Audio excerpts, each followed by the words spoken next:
Hello, Yukon 28209. Yes, this is Candy Matson.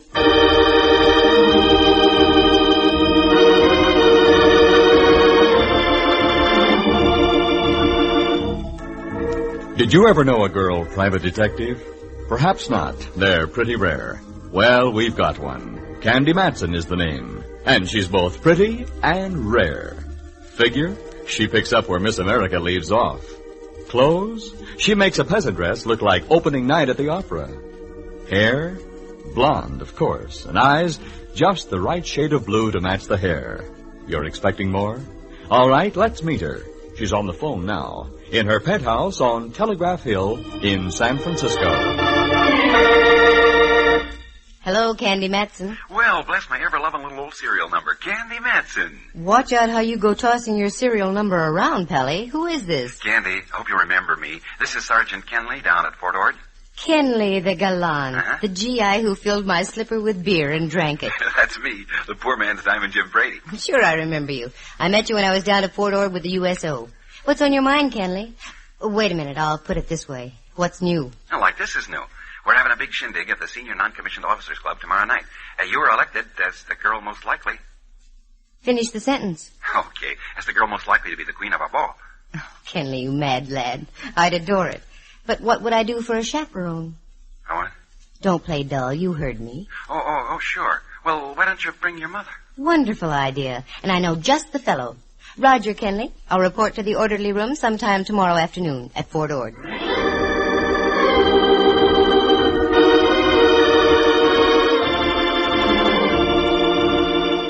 That's the way things happen with me, so casually. I'm at home on Telegraph Hill overlooking San Francisco Bay, polishing a few old sapphires, when the phone rings. Sounds innocent, doesn't it? But I ran into 2 rather grisly murders in Monterey. Want some details? Listen. When I told the sergeant I knew just the fellow to be my mother, I meant my old pal Rembrandt Watson. In former days, Rembrandt, an A1 photographer now that he doesn't imbibe, used to see double by noon, triple by 4, and complete darkness by 8. One night the darkness became too dense and he suddenly saw the light.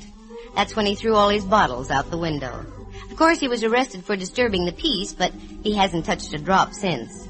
And when I mentioned Rembrandt as my chaperone, I wasn't fooling. He's been like a mother to me many, many times. He was just back from his vacation, so I got in my car and drove over Powell and down California Street. At Grant Avenue stands Old St. Mary's, and on the bell tower just underneath the clock, there's a sign that says, "Son, observe the time and fly from evil." I'd seen it before, but somehow that afternoon it had an added meaning. I parked my car and went across the street to Rembrandt's apartment. Candy. Rembrandt, you old dear, how are you? Wonderful, just wonderful. Darling, you're looking simply grand. Oh, slice it thinner, Rembrandt. You've only been gone 3 weeks. Sorry, dear. You'll come in, won't you? I'm just having some tea. Won't you join me, Candy? I'd love it. It's all ready. Oogly bleep, bleep, bleep. Bop. Wait a minute. What was that again? In case you don't know, Dove, that's Bob. Where did you ever pick up Bob? I was visiting a friend of mine last night, a professor of psychology, over at that institution across the bay. California? No, San Quentin. He's a penologist. He played some bop records for me. Well, what do you think of bop, Rembrandt? They say it's the latest thing. Why, girl, I can remember when they were playing bop back in 1926. You can? Certainly. Only in those days they called it vo-do-do-de-o, vo-do-do-de-o-do. Here's your tea, Dove. It's warm. Thanks. What brings you by this afternoon, Candy, dear? You. I've got an invite to a ball for both of us. How delightful. I'll get my Grand Marshal's uniform out of me trunk. It's not that kind of a ball, Ducky. It's just a dance for soldiers at Fort Ord. Fort Ord? That's down in Monterey. That's right. And I want you to go along as my chaperone. Candy, I'd really love it. Good. I'll pick you up at noon tomorrow. Oh, I'm sorry. I have an appointment at 2. You run along, and I'll get the Del Monte special. Okay, and I'll pick you up at the station in Monterey. Splendid, splendid.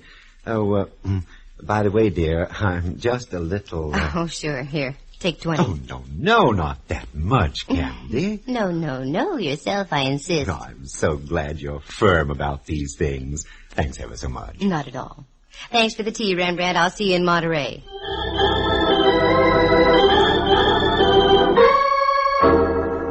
I gave Rembrandt a little chuck under the chin. He quivered his bushy eyebrows, and I left. If I was going to be queen of a military ball, I had to get some royal raiment.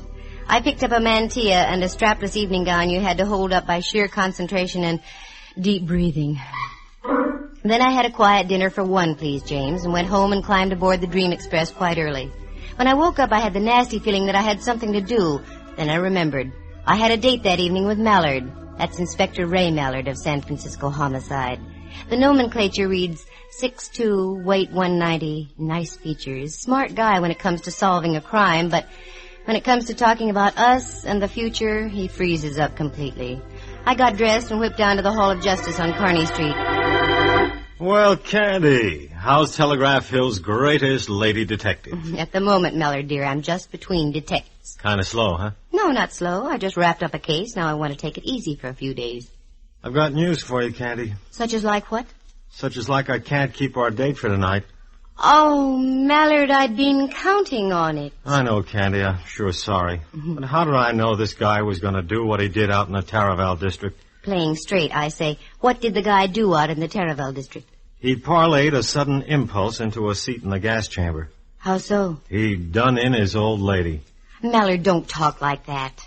Okay. He ostracized his wife from the world of the living. With a pipe. That's better. Over the head. I get the picture. Anyway, I've got news for you, too. And yours would be? I'd have to break our date tonight anyway. Uh-huh.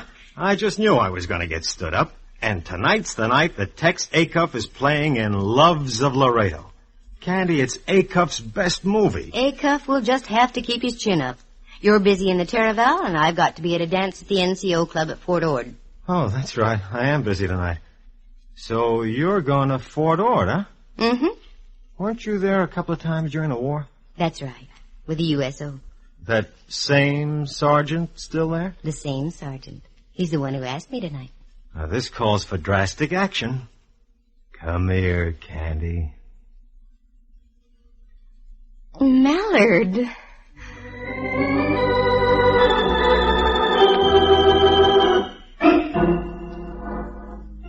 It was one of those rare moments. Mallard kissed me.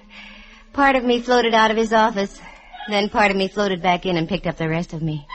Then all of me floated out again. Then I realized I'd forgotten my hat. I went back and got it.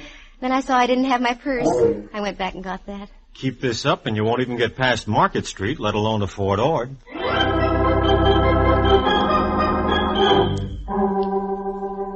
That Mallard, he can do the sweetest things sometimes. That was one of them. I got in the car, shifted into low, and that's the last I remember until I came to in front of the Rancho in Carmel.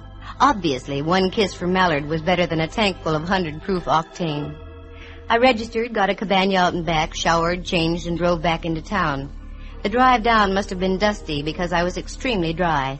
So I stopped at Griff's, a cute little place with old theatrical pictures all over the walls. Yes, miss. Would you care for something? Oh, yes, a martini, please. Very dry. Very dry. Righto. You're new here, aren't you? Yes, I am. I started working here about 3 weeks ago. I thought so. I was down about a month ago, but I don't remember seeing you. No, the fella who was here became ill. Mr. Griffin hired me. Nice place to work. Oh, yes. It's very enjoyable. Here you are, miss. Thank you. I know you don't know who I am, but I'm a very good friend of Mr. Griffin's, and I came away without any money. Could you cash a check for me? Well, I don't know. I'd like to, but do you have any identification with you? Oh, yes, of course. Here, my driver's license. Matson. Candy Matson. Mm-hmm. Now I know why I thought I recognized you. Aren't you presiding over the dance tonight at Fort Ord? Well, yes. Why? I saw your picture in the paper yesterday. Yesterday? What? I only knew about it myself Oh, that Kenley, what an operator. I'll be happy to cash your check, Miss Matson. Good. I'm going to need it. A queen has to scatter a little gold amongst her subjects. The lad cashed my check and I left for the fort. I drove out past Seaside, then on past Ord Village and onto the reservation itself. The guard motioned me through the south gate with a wave of his hand and a... Yep, still the same old Fort Ord. I wove my way through the streets and finally pulled up in front of the senior NCO club. As I got out, there was my pal Kenley coming down the steps, in his fatigues yet. Oh, Candy, you beautiful thing, you. Don't you beautiful thing me, Sergeant Kenley. What's the matter? You know what's the matter. They printed a picture of me in the Monterey Herald yesterday. Well, what's wrong with that? What's wrong? When the paper came out yesterday, I hadn't even heard about your wing-ding tonight. Oh, don't be mad, Candy. I've never seen you say no to a worthwhile cause yet. This is a worthwhile cause? That's right. Every cent we take in, we're turning over to the community chest. Oh, well, that puts a different light on it. Oh, I knew you'd see it that way. Mm-hmm.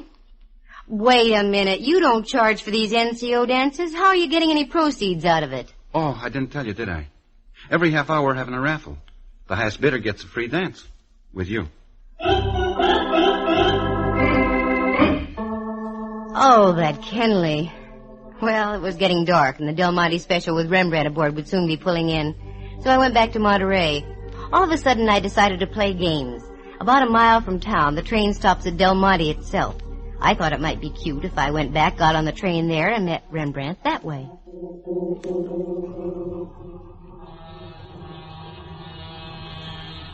There she was, coming right in on schedule. I parked the car and went over to the little country-like station. The train wasn't in sight yet. It has to make the bend around Seaside. There it was. Now the headlight was sending its beam down the shining rails. It stood out like a beacon in the Monterey twilight. Then I saw it. The glare of the locomotive's light picked up the crumpled body of a man. It was stretched across the tracks in a grotesque manner. Suddenly my mind flashes signaled my feet and I moved. It was a man, all right. The train was getting closer. I grabbed him by his lead-like shoulders and tugged. He wouldn't budge. I tried again, but still no luck. I looked down in desperation. That's when I saw that one of his feet was jammed between the rail and the tie. I gave a yank and the foot came free. Then I grabbed him by the shoulders again. He must have weighed over 200, but little by little I was getting his body over the rails and off under the shoulder.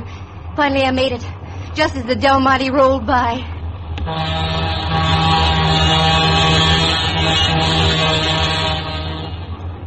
The body had fallen over on top of me as I pulled him away from the rails. I shoved him to one side and he flopped over. As he did so, I realized my companion was very cold, very limp, and very dead. A card fell out of his pocket, and I did the natural thing and picked it up. By that time, the train was pulling out. I tried to catch it, but it was too late. It was only a mile into Monterey, so I left my cold friend and drove in after the train. I got snarled in a traffic jam just before I made the right turn into the station, so Rembrandt was waiting for me as I drove up.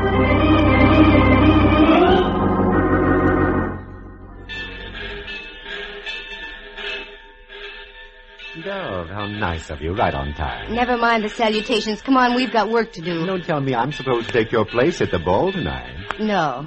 I've discovered a body. Candy, dear, how occupational. How irritational. Come on, let's go. Where? Monterey Sheriff's Office. But you'll miss the ball, girl. Not tonight, I won't. I darn near got killed myself. Tonight I'm going to have fun. Let's go. I went over to the sheriff's office. They have a staff of 9 men. I placed everything in their capable hands and drove Rembrandt over one of the local hotels. I went back to the rancho, climbed into my strapless queen outfit, and went back to pick him up. He came out with a bewildered look on his face. I didn't say anything. We drove along through the Ord reservation, and finally I popped the question. Okay, Rembrandt, what's wrong? Nothing, except this. What's this? A card. While I was dressing, a man knocked on me door, shoved this into me hand, and told me to tell you about it, and left. Let me see it. Here. Oh, careful, Dub. Don't go off the road. The military wouldn't like that. They dislike messy forts. Wait a minute. Look through my purse, Rembrandt. Precisely for what? For a card that matches this one. Lipstick, lighter, handkerchief. Oh, here we are. You're right, Candy. It matches exactly. Does it make sense? Not yet. This is a warning, Rembrandt. A warning to keep my nose out of somebody's business. Yes, but what's this on the card? I don't understand. I thought you were studying the cello, Rembrandt, dear. Oh, I am. Then you should know what that is. That's the musical signature for F sharp. The gent who gave Rembrandt the card had obviously been following us since we left the sheriff's office. Now I knew I was in on something. But what? That body didn't crawl on the tracks all by itself. It was placed there deliberately in hopes the train would mangle all evidence. I'd have to worry about that later. I had a date to keep, and I was going to keep it.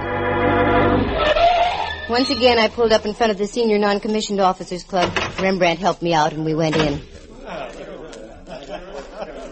The joint was really jumping. As we went in, dear old Sergeant Kenley was there to greet us. Oh, Candy. Oh, glad you're here. I was getting worried.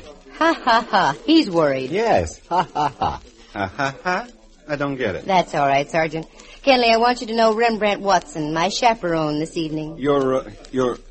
glad to know you, sir. You needn't talk down to me, Sergeant. I have campaign ribbons for just such battles as this. Okay, Kenley. When do we start the raffle? Right now. Come on, Candy.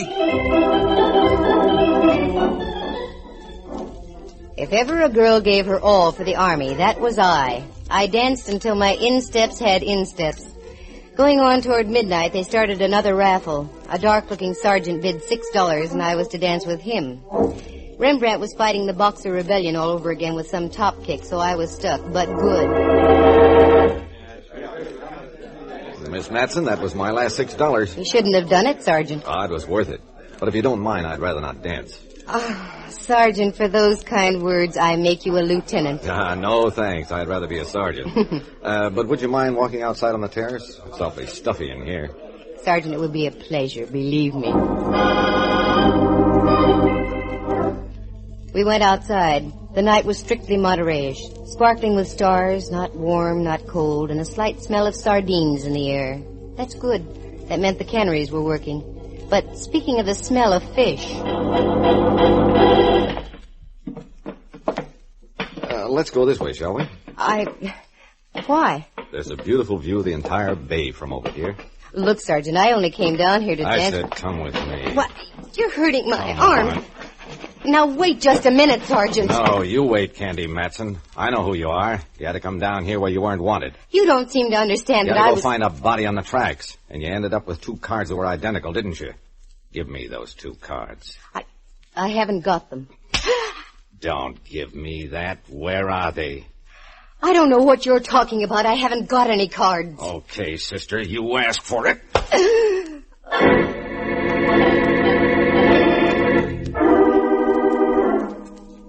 The sky was whirling. Time was nothing. I was in China. I was in Cuba. I was nowhere.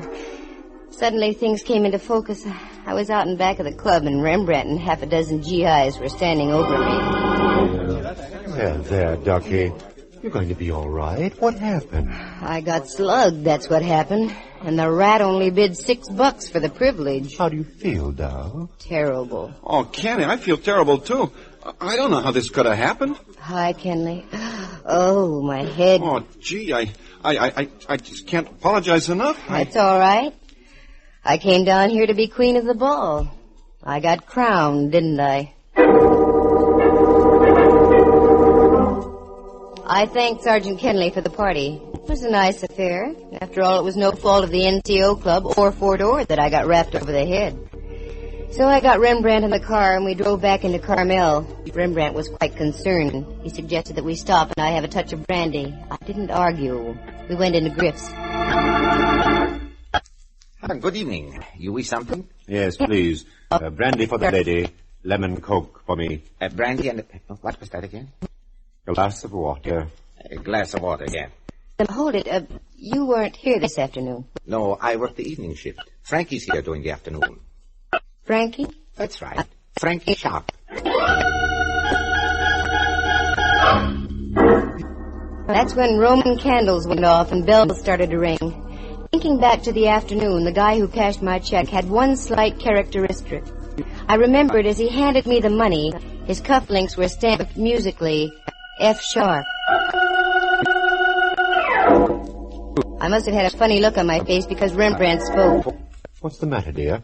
Doesn't the brandy agree with you? No, it's not that. I'm trying to put one and one together to make 2, but it doesn't add. Uh-oh. Looks like we're going to have company. Pardon me, Miss Matson. I hope I'm not intruding. Not at all, Corporal. Everybody's getting into the act tonight. Sit down and make yourself comfortable. Oh, thank you. I just heard the regrettable news. You getting slugged at the club. I left just before, I guess. How did it happen? He was a sergeant. He outranked me. Oh, incidentally, my name is Case. Dave Case. 4th MP Company at the fort. Glad to know you, Case. This is Mr. Rembrandt Watson. Oh, how do you do? How do you do, sir? Where's your accoutrement? What? your billy club and pistol, your armband, and so on. I don't wear them when I'm not on duty, Mr. Watson. Well, you're in good hands, Candy. I've got to leave. Can't stand a place where they only serve you water. That's what you asked for, Rembrandt. I know. Yield not to temptation, I always say. Glad to have met you, Corporal Case. Yeah. Good night, Candy, dear. See you in the morning. You two just stay and talk over the Battle of the Bulge, that knob on Candy's head. Good night, Rembrandt. Does he always duck out on you like that, Miss Matson? He's a man of whims. That's why I like him. This brandy isn't doing anything for me, but I needed some air. Corporal, do me a favor and walk me down to the beach and back, will you? Why, I'd be delighted. We left Griff's and walked down Ocean Avenue to the beach. There was a half moon shining down from the east and hitting the waves. It made the ocean look almost luminous.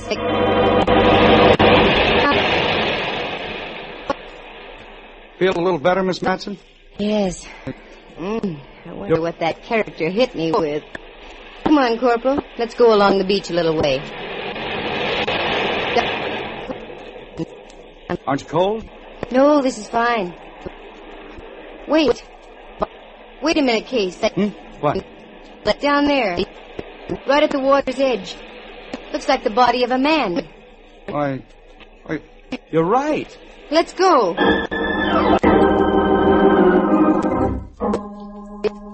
We ducked around a clump of brush and hightailed it down to the water. Sure enough, it was the sprawled figure of a man. Every time a wave came in, the body would change position, setting new patterns of crumpled legs and oddly shaped arms. Give me a hand, Case. Help me roll him over.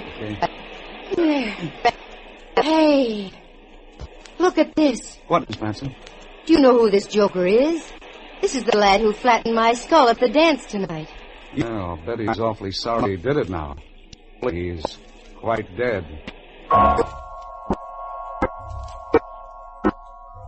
The corporal and I pulled and tugged and finally got the boy high and dry up on the beach.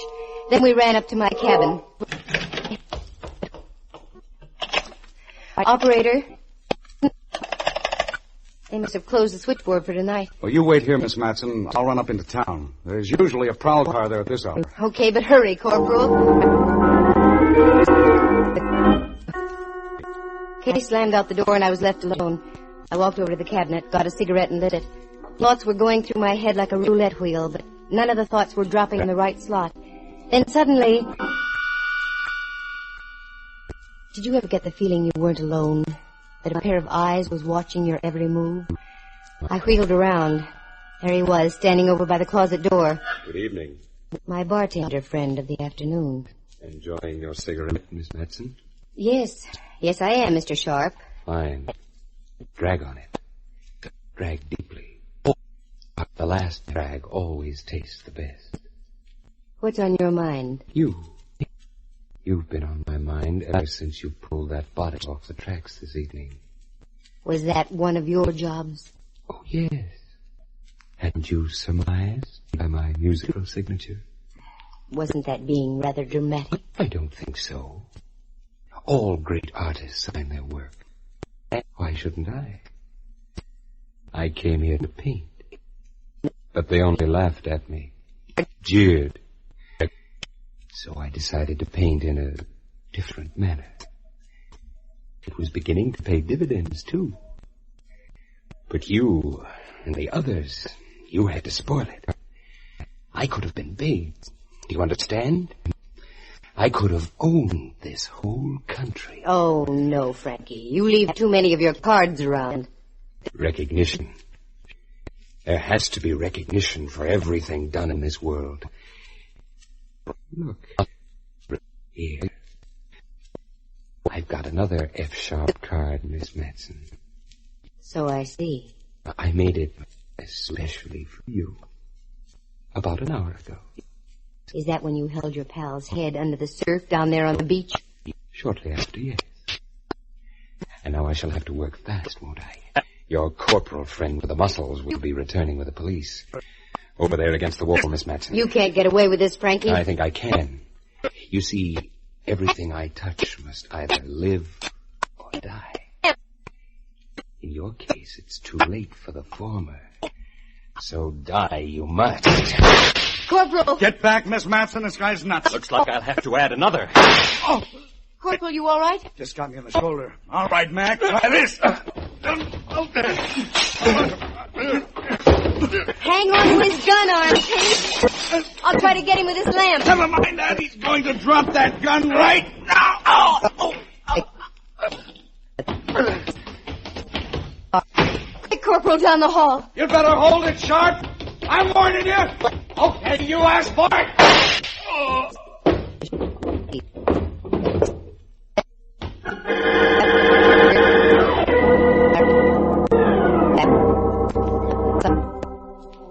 F. Sharp was quite flat, there at the bottom of the stairs. And Sharp, being flat, was a natural. He looked awfully good that way. All I can say is I'm terribly grateful for Fort Ord's highly efficient MPs. Case ducked out to get the police, but halfway down the stairs he heard Sharp's voice in my room. He tiptoed back and listened just long enough outside my door. Just as Frankie had leveled his pistol at my head, Case broke through and wrestled the gun out of Sharp's hand. Oh, the rest of the facts? Well, I've got the dissa and data right here. Frankie Sharp was a wise boy. He was dishonorably discharged from the Army in 1946. He came to the Monterey area with a complete load of Army uniforms, fatigues, and general equipment. He set up a little ring of other ex-GIs with bad records, all dishonorably discharged also, all professional gamblers. On Army paydays, he'd rig his mob out with GI uniforms. Then they'd gang up on the boys from the camp and take them for all their dough with marked cards and loaded dice. The gang was familiar with Army routine, so it was easy for them to make like real soldiers. But Frankie Sharp was keeping too much of the loot for himself, so he decided to set up a new gang. One by one, he had his boys marked for sudden and violent death. The first was the guy I pulled off the tracks. Sharp and the fake sergeant who slugged me were parked up on the highway watching to see the Del Monte Special put on the finishing touches. When the gag misfired, they followed me, found out where Rembrandt was staying, slipped in one of their business cards as a warning for me to stay out.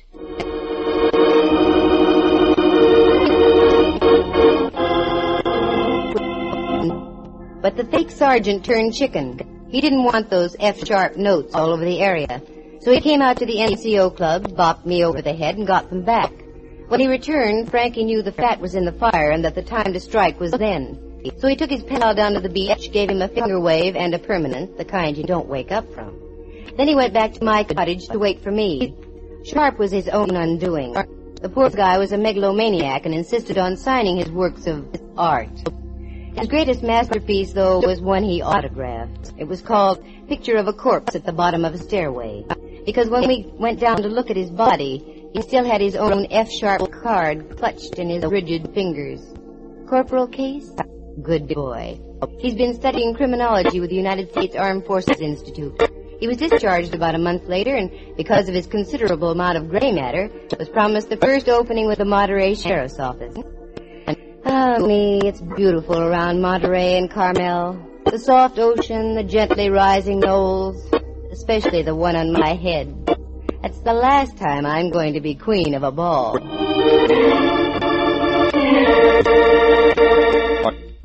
Listen again next week at this same time. For excitement and adventure, just dial... Candy Matson, Yukon 28209.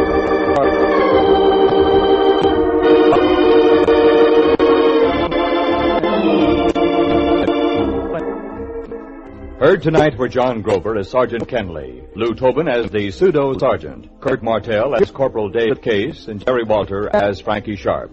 Henry Leff is Inspector Ray Mallard, and Jack Thomas portrays the role of Rembrandt. The program stars Natalie Masters as Candy and is written and produced by Monty Masters.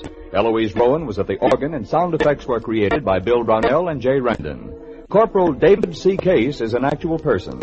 Any resemblance to other people in tonight's play is purely coincidental. The program came to you from San Francisco. This is Dudley Manlove speaking.